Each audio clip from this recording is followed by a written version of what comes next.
I see you've got the Sword in the Stone poster there behind you. What has that meant to you? Of course, I use the T.H. White's Sword in the Stone.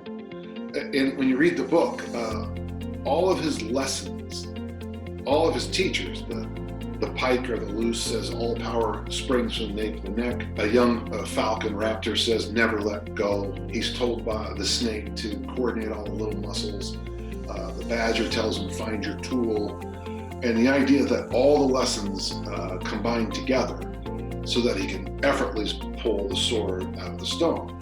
And so for me, I always thought White's book was just an absolute love story to education. When you finally know what you're doing, the sword comes out effortlessly. Welcome to the Culture Club, conversations on gym culture and the future of physical fitness. So Dan, I was introduced to your work just actually a couple weeks ago by my colleague, who I believe you know, Michael Campy, and I thought that he was sort of an encyclopedia of knowledge on all things strength and fitness, but I've come to realize that there really is no one or few people who have the same depth and who have written as prolifically as you have.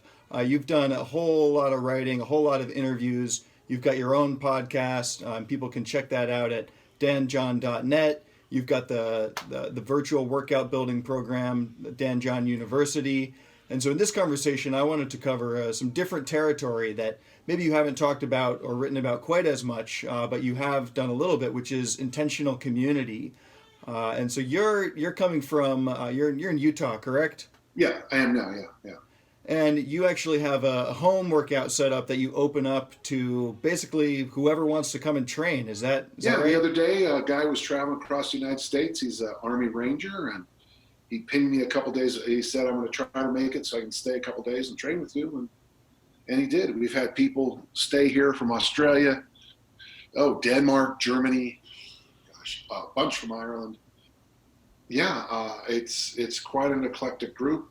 A lot of military people, a lot of writers, a lot of strength writers, which was kind of an interesting kind of thing because we had a famous group of people who fight for the U.S. military here, and I had some strength writers, and the disconnect, but not strength writers, pardon me, fitness writers, and the disconnect between the fitness writer and the trained professional, because you can talk about six-pack abs all you want, but that's not going to help you in the field of battle. You could talk about, it was just interesting conversations they were having. They couldn't, in some cases, they couldn't hear each other. It was fascinating. Right, and this gets to the question of goals and sort of the why that people have for being strong. My own goals relate to a lot of sort of the nautical element, and I'm a sailor, so that's my why. You were a world class discus thrower, and you still hold some world records in throwing. American. Sure, okay, American records, but between those are pretty distinct realms. The people that come train with you, do they typically have a clearly formed why, or do you have to drill down to get to their goals and to get to their reasons for training? I see my gym like a teaching hospital. Okay, so we have personal trainers show up every day, and but what they like is, so if you were to show up to the gym with us, I would say, how can I help you? And because you're working on this, that means the rest of us, at least at some level, will be helping you out. So if you're going to try to get kettlebell certified, okay? We might have to do some kettlebell work with you. You're getting ready for deployment. Well, we would all do those things that's going to help you get ready for deployment. We have a couple of cancer survivors. We have 3 grandmothers that train with us. So it's a real eclectic group. And what I found interesting is, if you have a member of an elite military corps and working, partnering up with a grandmother and a 24-year-old personal trainer, that little cohort is probably both, they're all going to learn so much that I can just stand back and let it happen. They're going to adapt. They're going to figure things out. Someone's going to ask a stupid, people always ask me about rest periods, and it's like, I mean, this guy doesn't need rest periods. The grandmother needs rest periods, but this guy doesn't have any life experience, and this person has a ton. And they begin to dance with each other. And that to me is the core. But remember, so you got to remember, we call it the intentional community. We are coming together for a reason. And the reason is for all of us to try to get a little bit better. Not perfect, pretty good. And so it's the sharing and the teaching and the insights is that I'm always grasping for. And it's funny because the more insights you get, the better you seem to move and look and feel.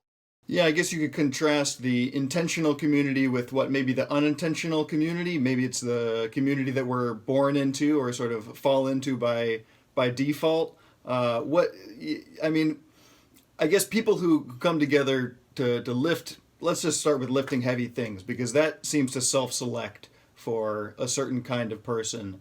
So you're not going to get people who have nothing in common. What else do you think ties together your particular intentional community? What values? It's simple. Everybody shows up. I mean, the mere fact that you showed up changes you. We have so many people who, I mean, I can't tell you how many people have said, "Hey, I need to start coming to your free workouts." And I say, "Here's my address. Here's the time. Kumbaya."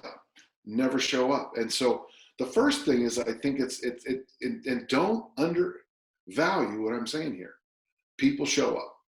It's people who show up, and when they show up, it's my job to serve them, and that's the number one thing. Do we lift heavy weights? Oh yeah, sometimes. Yeah. I mean, the other day, my daughter Lindsay, she's been furloughed, so she started to train with us every day again. And I mean, she was doing complexes with the men, and she was putting weights over her head, and I'm like, that's that's rare air, man. And then we do the workouts, and we handle big loads, but we do it in a way that's safe, reasonable, and infinitely scalable. So I'm here to help. You talk about building a community specifically of giving, and this idea that the more you give, the more that others will want to give back. One of the questions that we include in our guide for helping people hone in on their values is how what you do in the gym translates to the outside of the gym. Can you give an example of that, of sort of how you either empower people to give back to their community or just what that looks like in your gym? I'm a big believer in, I hate to call it the wolf pack kind of thing. That's turned into such a cliche, but when you're trying to get something to grow, to something, a movement to grow, first off you have to lead, and that's the number one thing. People come to my gym, I make mistakes, I train, it's community, so I'm in there working out, I'm sweating, my armpits stink, my mobility issues are my mobility issues, I'm weak here, I'm strong there, blah blah blah. Okay. And what I try to do, and there are many people doing this now, I actually wouldn't know how many. Sometimes I'll get little, like there's one called the SMILF. That's the guys down in Texas who do this. But the idea is that we're all just going to come together and work out. That's so, and then I do it. You see how simple it is. You do it, and then we start to build up these little islands. I really thought by now, I've been doing this over a decade. Actually, that's not true. I've been doing this probably since the 80s of offering free workouts. But clearly, the model I'm using now is about a decade old. And it keeps starting, but it doesn't stick. And that's the thing I'm trying to figure out. And if I can get more feedback from the people who have tried it and failed, I might be able to figure out the magic formula. I think the magic formula, there is one, is that I am always there. I am always there. Mike is there always. We have a few people who it is very important for them to be there. the original group, Coyote Point Kettlebell Club, Dan Martin was always there, Steve Ledbetter was always there, and it was important to them. And I think it works because of the community side of it. We are coming together. The together part is what makes it work. If it feels like it's just a workout, it doesn't seem to work. I don't know if I'm making that clear. If it's just a training session, it doesn't seem to work out as well. Most of the time, of course can't now, but most of the years, after at least 2 or 3 of the workouts every week, we all go to breakfast together after. And that's just, it becomes a really important thing. People change their work schedules around for it. And that's what I think is most important. Yeah, that echoes the theme you were talking about earlier of consistency and showing up every day. You talk about never skip a rep, and that's how you build strength over time. It doesn't happen overnight. And I think you're on the right track. I mean, I have much less experience, but just I do a free outdoor meetup group where whenever we skip a week, there's a drop off that lasts a little while. But when we consistently show up and people know that they can schedule around your being there, but the values part is harder to iron out. It's not as straightforward as just showing up every day. And I think that's where there's really an opportunity for people to, given the availability of so many different kinds of programs and this and that, to focus on the values. And that's where I think you've been a leader and a thought leader in kind of the technical side of things, but also in helping people clarify their why. I was reading one of your older posts where you refer to Viktor Frankl and the book Man's Search for Meaning. And he actually is quoting, so I'm quoting you, quoting Viktor Frankl, quoting Friedrich Nietzsche, who says, if you have a why to live, you can bear with any how. So, that can get you through some of those tougher lifts. It could also maybe get you through a difficult battle situation. It could also get you through an injury or any number of things. Yeah, well, it's funny because Frankl followed that up with there's 3 basic ways to find out your why, and one is love. When you see a mother holding a newborn, um, you don't have to say, "Do you love that child?" You can't. The next one he said was work, but the easiest route is suffering. The easiest way to find out your why is suffering, and it's interesting because the word passion comes from the root pasios, to suffer. And I've always tried to tell people, nothing breaks my heart more when some young 21-year-old, weightlifting is my passion. Well, have you ever been injured weightlifting? No. Well, for it to be your passion, it's like, I am passionate about my children. I want to kill them, but I am passionate about them. They have caused me a lot of suffering. So getting people to figure out their why isn't necessarily my job, but it is interesting you raise that, because I just finished a workshop for the military this morning where I talk about Beowulf, and I talk about the importance of mythology, reading Beowulf, reading the Iliad and the Odyssey, reading any classic text on our Western civilization mythos, including it could be Robin Hood, it could be William Tell, it could be anybody, but this idea of how does that hero get to their why, and usually it's because something has come up, there is pain, and we need the local hero to step up. So I'm a big believer, and of course the word hero comes to the root that's someone who helps the strangers. And so for me, when we get together, very often we'll slide into a conversation along those lines that I just said right there. Now I know that sounds weird, but we'll start to talk about a show, a TV show, a Netflix show, a Amazon Prime show, and something will come up. Someone will say something, and then this is why we're stretching, we're doing mobility work, and someone will say something really interesting, and they'll say, that reminds me of, and they'll tell a little story. So you're talking about Miss Maisel. Amazon Prime show. And then all of a sudden, one of our women will start talking about their relationship with their daughter and how stretched they are. And there they are. We're doing Tim Anderson's original strength. We're doing TRX tees, and we're in the middle. In the community, it's like a Weightlifters Anonymous meeting. Hi, I'm Dan, and I'm struggling through the COVID virus, just like everybody else. And I'm so glad you're all here. So I do think sometimes physical activity combined with people listening will kind of unpack the heart a little bit, kind of break open some stuff. Kind of strange to say that out loud, but I think it's true. Yeah, the almost theological component to your thought comes through in a lot of your writing and your videos. I was watching the recent one you did on epistemology, and this got me thinking. You're talking about where does authority come from, and how do we know what to follow? Who should we turn to with these questions? I've been thinking about that in the context of coronavirus and whether we can trust the experts on that. Whether all of the social distancing measures are valid. There's all these questions, but you use this heuristic of look at what the best people are doing in any given field, and that should be maybe 80%, or what was the percentage? If you have an authority, almost universally, a person who knows their stuff they'll kind of wave their hands like this. Okay.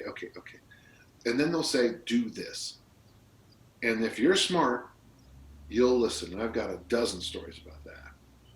And because I'm smart. And I listen. And they will summarize an entire field. And very often it's so much less. The amount of stuff is so much less than you think. So for me, the authorities almost universally teach that concept. It's a cliche now, but the minimum effective dose. And then on the other side, you look up to find out what the best and brightest are doing, whatever the people who are in your goal set are doing, and look at what, try to find 5 examples, and you'll find basically in 5, if it's body composition, if it's throwing the discus, if it's sailing across the Atlantic, they're going to basically say the same basic truths. So a good authority is going to show you a simpler, straighter path. And then the best and the brightest are going to basically show you, here are the things. And if you 80% of what I believe you should move ahead on comes from, well, basically people who've done it and told you. Just do what they do. Now, the other 20%, that's that phenomenology, and that's also science. Has science impacted sailing in the last 100 years? Oh, yeah. There's you can basically see the time capsule version of the state-of-the-art technology by looking at the America's Cup boats. And now the newest ones have these 2 arms that the foils, the hydrofoils, actually retract and go back down. So it's a mono hull technically, but that hull is never in the water because it's always gliding on one arm or the other. I know. We were in San Francisco when was it 2013 was the one in the Bay Area? That sounds about right. Yeah. And we were watching those guys warm up one day, and it's like, that does not look like the rigs they had 20 years ago. So if you're going to be in the America's Cup and you decide to show up with a boat from 1941, you're probably in a little bit of trouble, right? Right. At the same time, there's also your experience and the shared experience, what we call phenomenology. And so you need to make sure you have, so ask the best and brightest, what are they going to do? Talk to the authorities, what do you do? Then from there, let science inform you and let your experiences and other people's experiences inform you. Almost universally, it's going to put you on the right path. And that's epistemology, yeah. You don't want to have a perfect, that's the mistake people make. They want a perfect diet, they want a perfect training program, and really just get the foundations, get the basics, pardon me, get in the right direction, and you're going to be fine. Yeah, and this gets into a little bit of the what and the how as opposed to the why, but people are talking and thinking about how to adapt to the post-COVID world, And you made an observation in one of your podcasts looking at, the segue was from old time weightlifters, how they had much more limited equipment. They didn't have adjustable weights, but that forces a kind of creativity. And so people might come back from this when they can go back into their regular gyms stronger, faster. I just look out the window at the quality of the air in Utah this spring, how healthy the trees are. Yeah, if all you have is a 16K kettlebell and you take that serious, you're going to come out on the other end stronger, leaner, and more pliable. Absolutely, because deprivation increases capacity. That's an absolute truth in my life. And if you're forced to do this, you're forced to do that, because of the COVID, well, you should at some level be growing. Now, having said that, I've lost a friend and a family member. So I'm also at the same time thinking, let's make sure we keep those people impacted by the virus. I always worry that I get a little bit too lucky me, and how positive COVID is. But I have to remind myself that does cause a very horrible kind of death. So let's make sure we keep that in our minds. Yeah, absolutely. This does seem like the place to talk a little bit about your project with Dan John University, where you have basically workouts that are customized to the equipment that people have. So for people who are trying to build their home workouts, it's hard to know where to start because there's a zillion options online. But they're all stupid. How can if I said follow me out of my home gym, there's not a trainer in the world who has as so. I mean, I have 26 kettlebells. I've got 2 different kinds of hip thrust machines. I've got a squat rack. I got pull-ups. I've got about 5 different kinds of farmer bars. I've got sleds. I've got everything you could possibly imagine. So if I do a home workout based on my home gym, nobody's going to follow it. Or I also know these arcane kettlebell movements. And I start whipping these things. You can't follow that. So Brian, who put together danjohnuniversity.com, the site, he's inside my head. He's the first person to understand.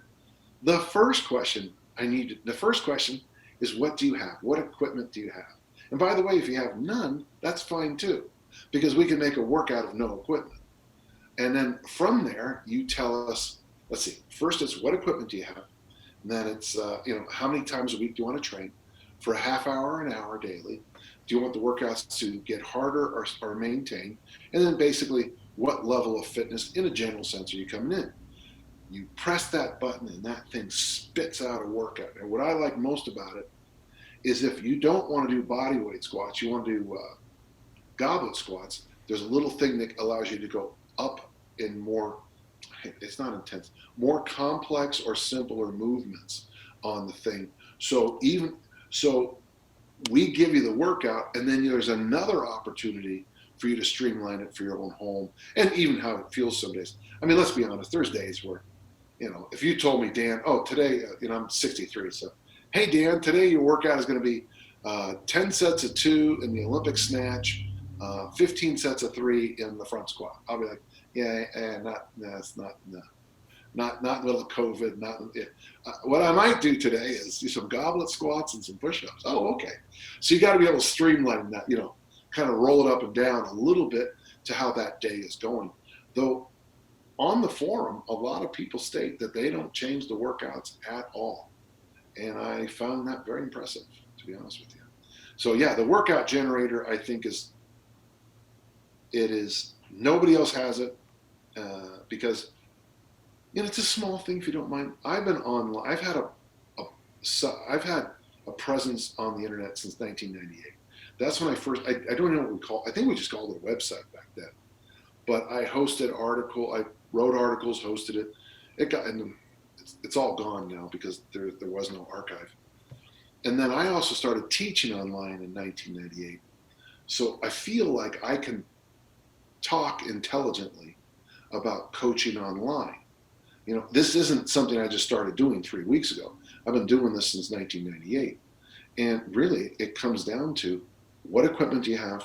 What do you know how to do?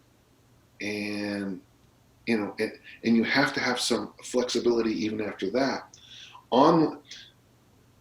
There are 24 midnights on the planet Earth every day because there's 24 time zones.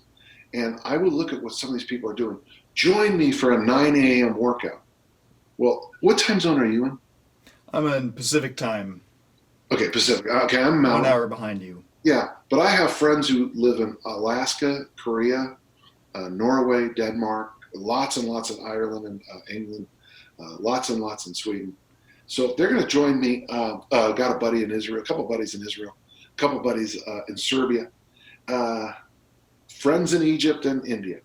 So we're all going to get together at 9 a.m. What does 9 a.m. mean to that group? So workouts have to be asynchronic. They have to be available when you feel like doing them, because that's online. My poor daughter, she's a school teacher and the principal, and I told Kelly day one, this is not going to work. They want the kids, the third graders on online at 8 o'clock, the fourth graders, 9 o'clock, the fifth graders, they'll be on at 8 o'clock also because of odd. Well, what if you're a parent with a third grader and a fifth grader with one computer? Well, it's not going to work because you only have one computer in two classes. So they're trying to. So what I guess what I'm trying to get across is I think the beauty of Dan John University is it doesn't matter what time it is. You can do the workouts anytime you want, and you still can follow along many of them either through the videos or the how-to videos. It's not bad. The progressions, I think, are the real game changer. At least when I was looking at it, that struck me, that being able to change the complexity or the difficulty, and then having the final veto. Those are all angling in the direction of what might be really the future of fitness post-COVID. And just like we're seeing education change, the subset of education, of physical education, is also changing.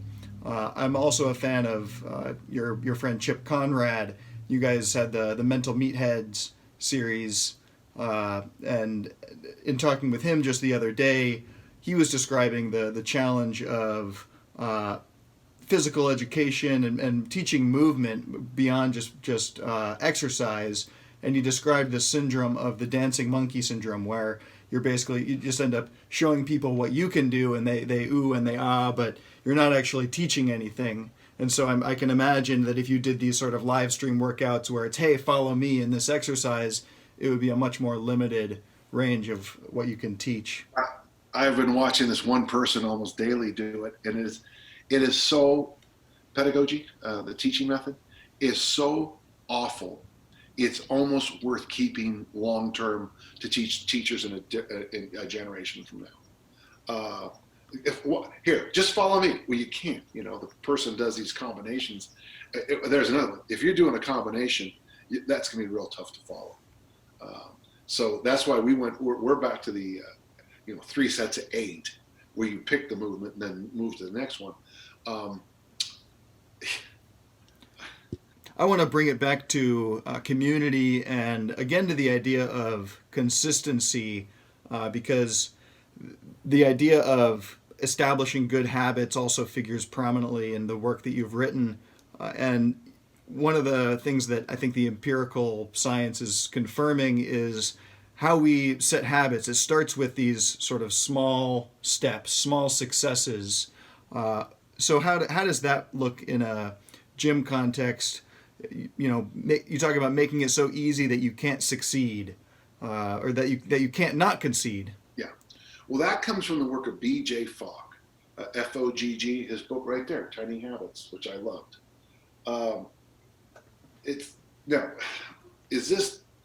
We got to be a little careful. What I'm going to say now is pretty true. It might not be universally true, but one of the things that helps is setting the bar lower. Now, my brother would argue we set the bar so low it doesn't even matter anymore, but I decided because of my age to be a lot safer taking showers. So my little tiny habit was to do 2 push-ups every time before I took a shower, with the idea is that I was trying to break my pattern, my shower ritual. Does that make sense? Because what you want to do, at my age, I'm 63, the most dangerous thing in this house is the floor. Mm-hmm. So I want to make sure every time I get in the shower is I put my hand on the wall, bring my foot in, make sure there's no soap there, bring my other foot in, now we're good.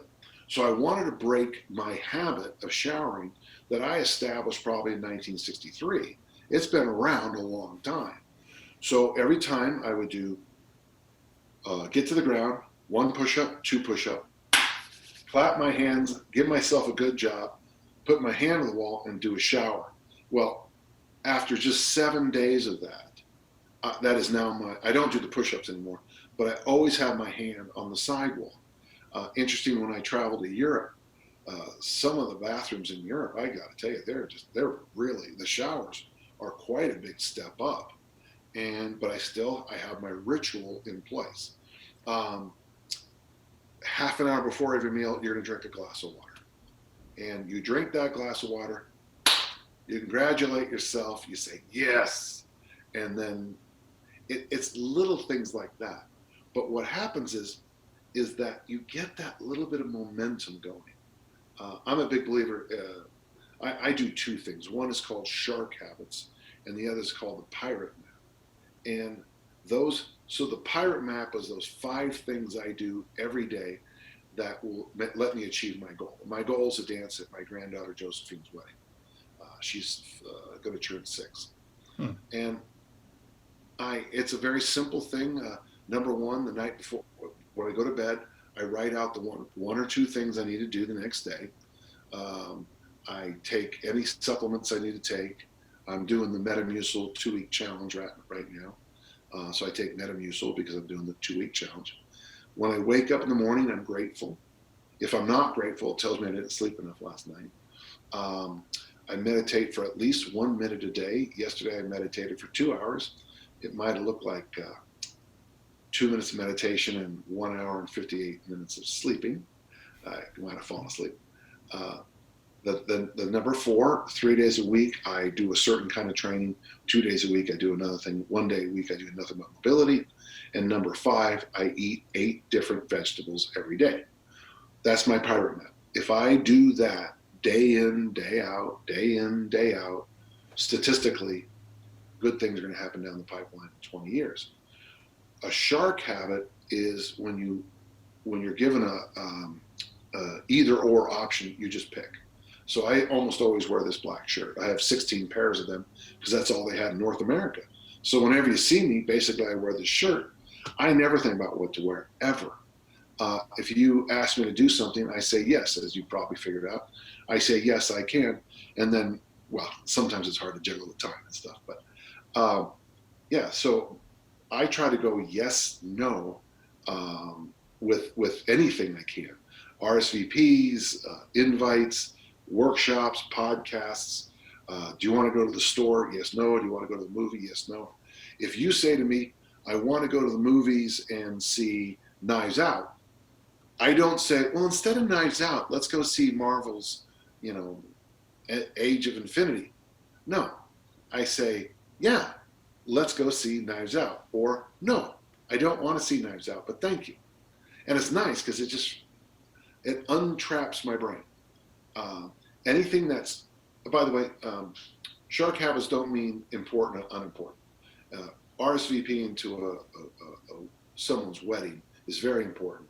Getting it right back to them saves them a lot of time and energy.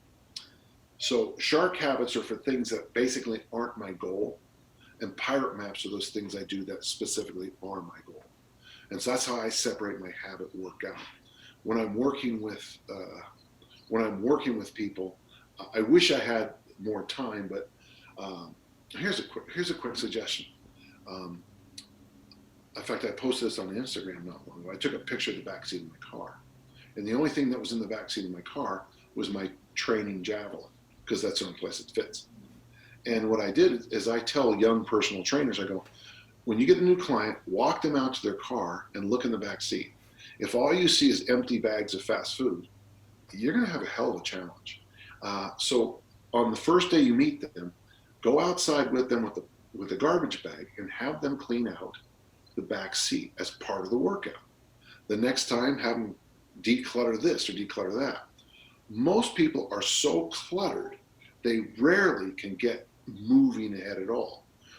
So once you get yourself into the shark habit idea, where all it is yes, no, you keep your brain uncluttered from all the nonsense. You don't get behind. I'm looking around at my desk right now, and I notice that my desk has gotten a little messy again. That happens as a day goes on. But I'll spend about 2 or 3 minutes here in a few minutes. It won't take long at all. And I'll kind of put things back where they are. I'll write in my journal. I'll go take my daily Epsom salt bath because it makes me feel good. Uh, bring me home, Calgon. Sorry, I was joking. And I'll come back here tomorrow. I'll start writing. Everything will be clear. I know humans can handle a lot of priorities at once. I just don't think we can handle as many as we think. Yeah, and you say that for every decision you make, you ask yourself, will this make a difference?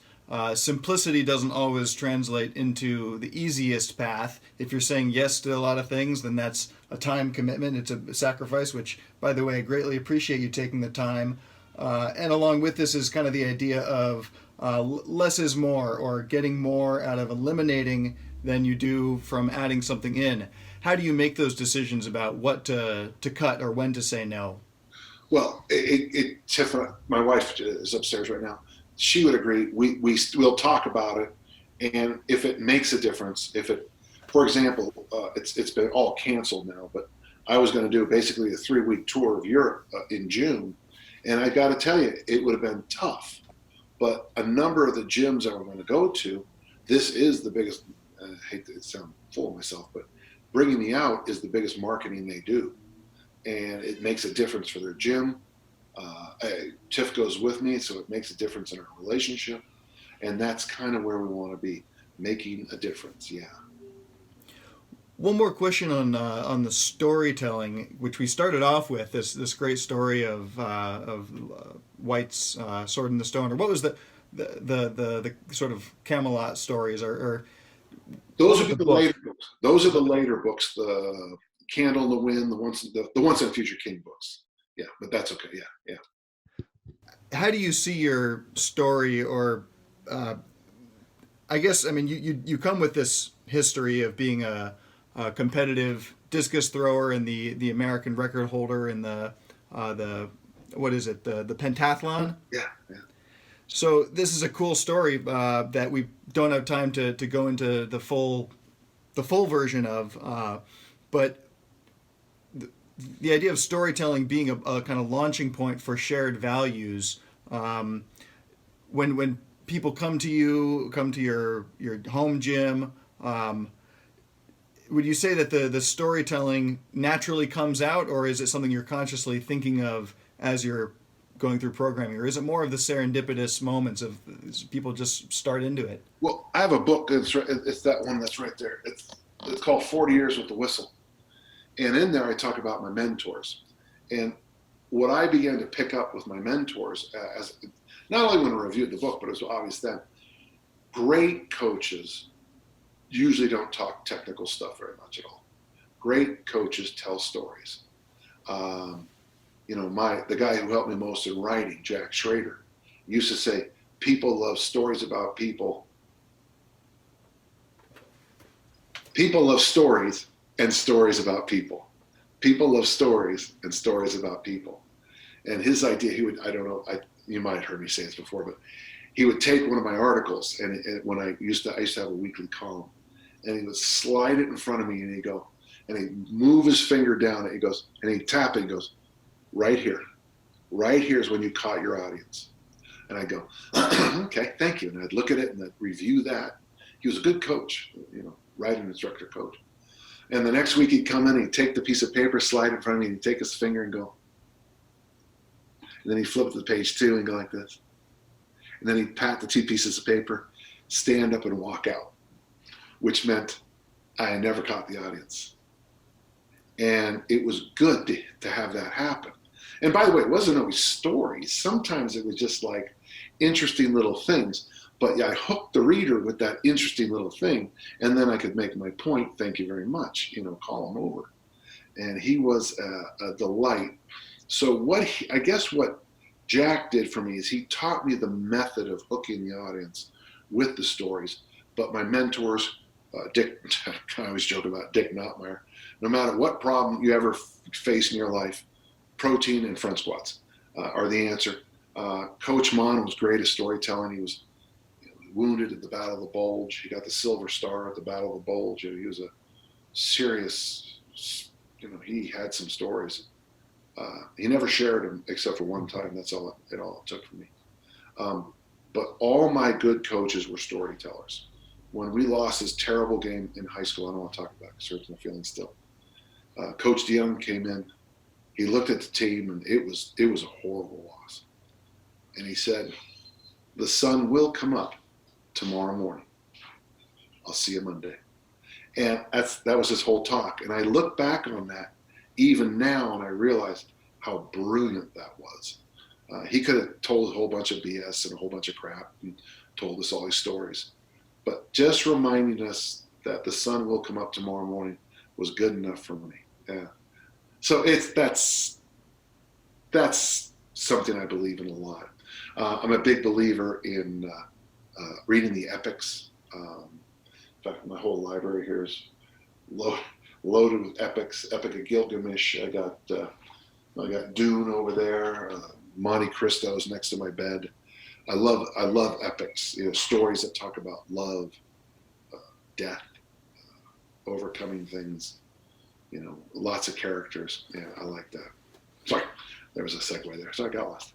Not a segue. I think that it gets to the essence of what the Culture Club project is all about, which is figuring out, why your why is so important, and the idea of myth. You talk about how, in the past, myth was really how people structured their whole reality. See, what bothers me is that people think myth is some untruth. Well, the truth is, myth is the human's shared dream. It's our way of it's the storytelling is the device, but the mythos is the engine. Okay. Generally in Western tradition, the hero is an orphan. That way, all of us can adopt him. Harry Potter, Superman, Batman, Spider-Man, King Arthur, Jesus of Nazareth, Moses, Luke Skywalker. I mean,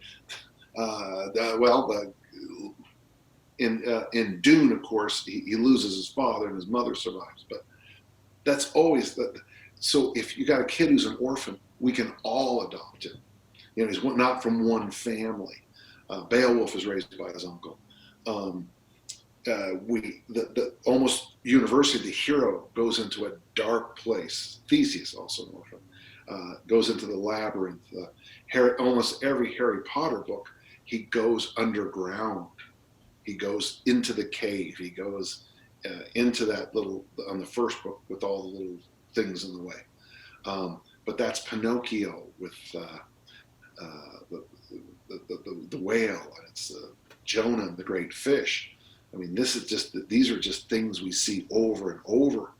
And then the idea is on the other end, we pop out back into light, the hero is forever changed, but yet so are we. And you look at that story and you say, well, Dan, I don't know. Yes, you do know what I'm talking about. Go to Disney Plus. First off, go to the station that says Star Wars. You'll see that same thing happen every single time. Then go to the station that says Marvel, and you'll go see it every single time. Captain Marvel, or Marvel, I guess, as she said it halfway through the show. It is a classic Western tradition story. I mean, it just follows along. Chop, chop, chop, and you can just follow the narrative. And those of us, we hear it and we know it. We recognize the patterns. And so why do I tell these stories to my athletes? Why do I worry about them knowing the sword and the stone or Beowulf? Is there certain things that are in that story that are going to help them throughout life, but also overcoming the hardships of being an athlete, the tough times, the alone time, the downers, the down times, which are much more than the high times, I'll tell you that. Yeah, as you're talking, it makes me wonder if all those authors and screenwriters are aware of the principles of storytelling that make it so effective, if J.K. Rowling knows, or... George Lucas got the book Hero with a Thousand Faces by Joseph Campbell, and basically just, and also I think he's also heavily influenced by Dune. If you read Joseph Campbell, you read Dune and rewatch uh, any of the Star Wars, especially the first one, you'll see Dune in there. You'll see Joseph Campbell there. It is just, but it doesn't. I think the original, the first one, Star Wars. I guess I'm supposed to call it The Last Hope. When I watched it, I was because I was in college and I was studying this stuff. I instantly recognized the whole thing. And the next one, The Empire Strikes Back, with the whole him going underwater into the swamp, meeting the new master, Yoda, all those things. Just, I mean, basically, that's the sword and the stone. It's just funny to watch it unveil itself in front of you again. And some of these newer Marvel shows, the same story shows up again. Yeah. So I'm taking away from this that by learning the mechanics of storytelling, we can become better storytellers ourselves, and in our quest to create intentional community, maybe become more effective community builders. Was there a story behind the decision to start a gym in your home? What was the conversation with your wife like when you said you wanted to? Oh boy, seventh grade. So probably 1970, 69 or 70. My wife would have been 1 year old. And so I worked a job once a week that paid $2, and I got a weekly allowance of $1. So I earned $3 a week to save money so I could go to the store and buy the Sears adjustable incline bench press. And I bought it and I cobbled together all our old Sears weightlifting bar, and then all the weights from all of our neighbors that they weren't using. And I built my first home gym. It had one Sears barbell. It had the incline bench, which was actually not bad. Funny quick story on that. When I went off to college, I gave that bench to my cousin Joey, who played professional rugby. When he was done, he gave it to my cousin Keith, who was the NFC Defensive Player of the Year for the Minnesota Vikings. So that bench press, I don't know where it is now, but there's some powerful juju in that bench press, I'll tell you that. And so that's when I first had my first home gym. I tried as best I could through our early years to always have one. It didn't work out as well sometimes. And then in 91, this place I worked at called the Upper Limit, really great strength gym, just closed in one day. And all I had was a barbell and a total of 165 pounds. So I had two 35s and two 25s. And that's all I had, which was great, because when you only have 165 total pounds and you can clean 385 pounds, it makes you have to really rethink how you're going to train. And that's when I started doing a few different things. It's all in 40 years, but so that's when I really began to have my own home gym with that 165 pounds, which, by the way, I still have the plates, which are just in terrible shape. And when we moved to California for those couple of years, we started at Coyote Point. All I had was a single 28 kilo kettlebell, but then I supplemented. The guys from TRX just gave me a TRX to try out, and then I got an ab wheel, and then pretty soon this, and then pretty soon that. And then when we moved back here, at the condo, when we had it, I bought some more kettlebells. Some people donated some stuff. When we got this place here, people donated more stuff, and now I have, according to Men's Health, America's top gym. Wow. Well, I'm going to give you a free idea for some fiction. If you ever wanted to write the fictional account of what happened to that first incline press bench, the magical juju of the incline press bench would make a grabbing title. I think you could do something with that, or at least work it into one of your upcoming articles. And you're very prolific. You never know. That's something else. You just never know what impact downstream you're going to have. I was talking with one of my former throwers. He's got a boy who's 17 now, and the boy wanted to weightlift, and so Dad goes in and starts teaching him stuff he's a professor, And so he's a professor teaching his son in the school, the university's weight room. And everybody knows that the dad is a professor, and yet he's Olympic lifting. And when you see a professor Olympic lifting, he said it was just kind of a funny little story, you know, it's just kind of like, you Olympic lift? Yeah, very well. Yeah. Because, you know, when you see someone move, you know they move, you know. I just love that kind of, you never know. So, you know, my athletes are teaching their kids. Many of my former athletes are coaches. You know, a lot of them are lawyers and doctors too. But it's nice to see. I'll go to a place and I'll see stuff I taught, geez, I mean, what, in the 80s, still being replicated in places. It's kind of nice, you know. So like that incline bench press, you know, hopefully somewhere, some little guy is incline bench pressing right now, you know? Yeah. So I want to start to wrap things up, just to be mindful of your time. But the Dan John University, again, I want to point to that as a place for people who are trying to come up with a routine and get creative with the stuff that they have. You know, you have a lot to gain. The membership right now is discounted. I think it's $29 for a 3-month membership. All you got to do is type in Corona when you sign up. And as long as the virus is impacting people, we're going to keep that price. We would like to go to nothing, but we have expenses. So we have to, you know, we have to charge, what is it, $9 a month? Yeah. So yeah, it's usually $29 a month. So so we dropped the $20 out, you know, and folks, don't think I'm gouging. Yeah. So this is kind of it's a one-stop shop, and Dan's writing, he does it under the name, the wide and wonderful world of all things fitness. And there's enough content that, as Michael said, you could spend a lifetime and you still wouldn't get through all of it. But the final question here that I have relates to community and a community building thing that you do after each workout. Do you know what I'm referring to, or this is it? Egg salad sandwiches. Okay, well, can you give us the recipe or talk about how that? We have to put that through the Department of Defense. I'm sorry. This is, it would involve lots of black vehicles and probably profound beatings if we shared it. But I got to tell you, man, I don't know what I think he puts crack cocaine in it. They are fabulous. And he wraps them in aluminum foil, which is something I would have never thought, but it's something great. Never touched plastic. Yeah, nice, expensive bread, eggs. There's an onion in there. I think there's a sprout. It's good stuff, but I'm sworn to secrecy. I'm sorry. No problem.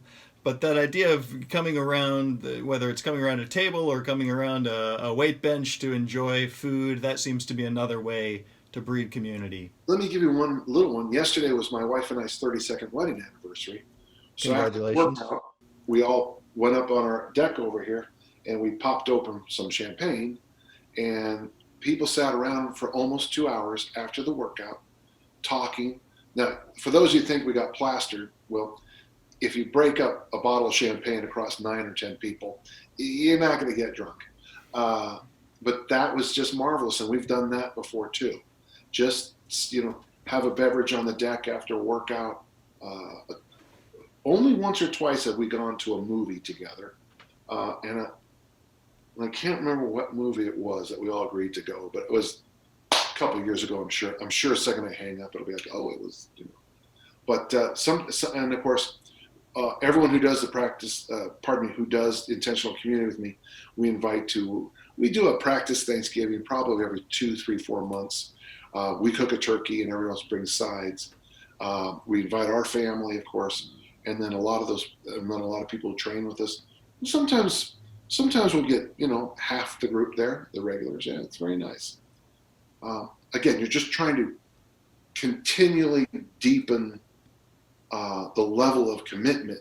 Well, okay, and I hate this in total candor. I do this selflessly. It's selfish.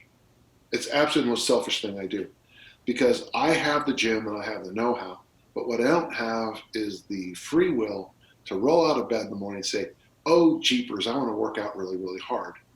But if 6, 7, 8 people show up to my house and they clamor for a workout and I start working out, then I get my workout in without using any of my own free will, which is, so I am a selfish, no good, whatever you want to say.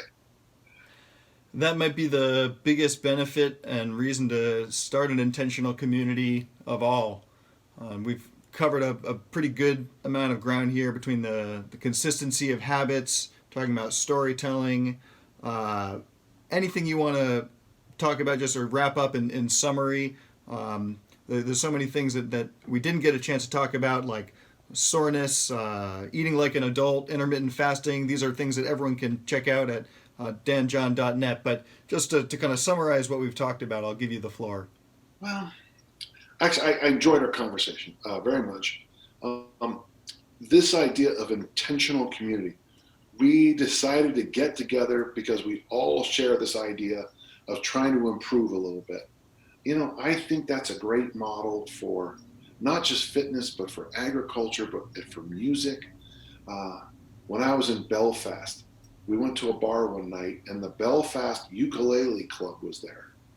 And these people, once every 2 weeks, meet at this pub and they play their ukuleles. And I thought to myself, and they all play the same time, and some are very good and some are what you can think. But I just looked at that and I thought to myself, this is what makes humans, this is what we do best as humans. We get together and we play our ukuleles, and the people who aren't very good get better, and the people who are leading it are making a difference in the planet. So there you go.